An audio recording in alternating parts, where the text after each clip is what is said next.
Hi, and welcome to the next video in the series.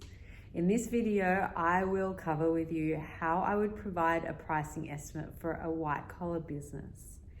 A white collar business being a service provider, has an office behind it. It could be an online business, a digital agency. It could be a traditional service such as an accounting firm. But the general gist is they have a client list for sale. They have a database for sale. And I will discuss with you who's going to end up buying it most likely and how they're going to price it. And just some things for you to keep in the back of your mind, because as you build your business, these are things that you can consider. For example, it's very likely that your competition is the one who's going to end up buying your database run business, an online business. Same with accounting firms. It's usually the competition who come in and they are looking to expand their brand, increase their client list, and they want data. Data is something you can concentrate on now. How easy is it to extract information from your software, to export Excel spreadsheets? Because ultimately data is the new gold.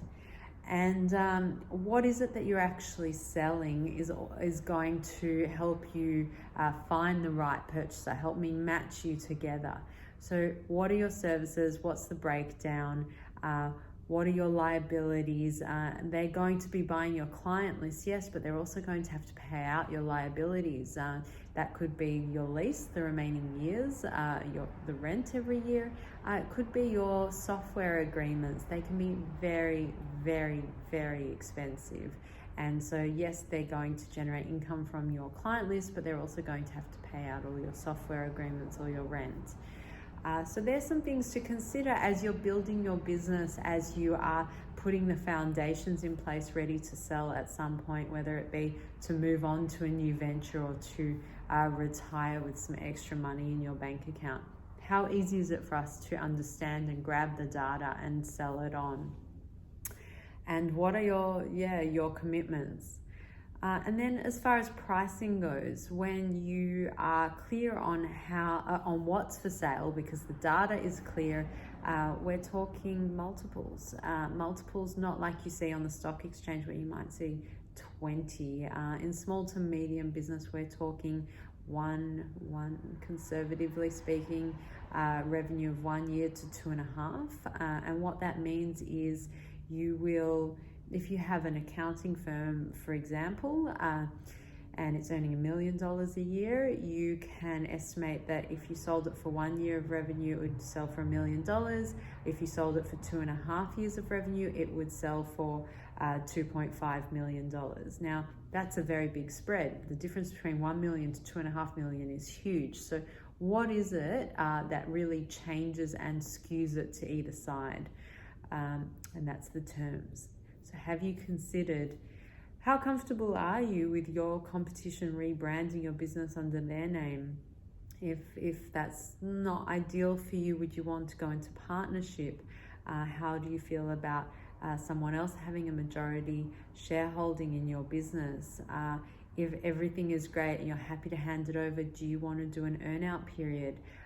You will sell at a higher price if you agree to continue to work in the business for a set period. It could be 1 year, it could be 3 years, but that's when, if you're working in it for 3 years and the purchasers can see that you will help with the migration of your customers, that they will lose less people from over time, just simply because people don't like change, or it's an invitation for them to change.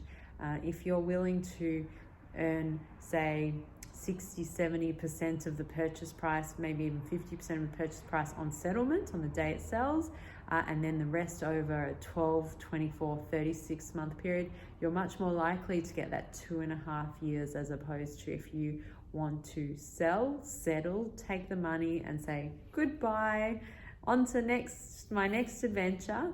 Then you're looking at the closer to 1.5 year period of your revenue.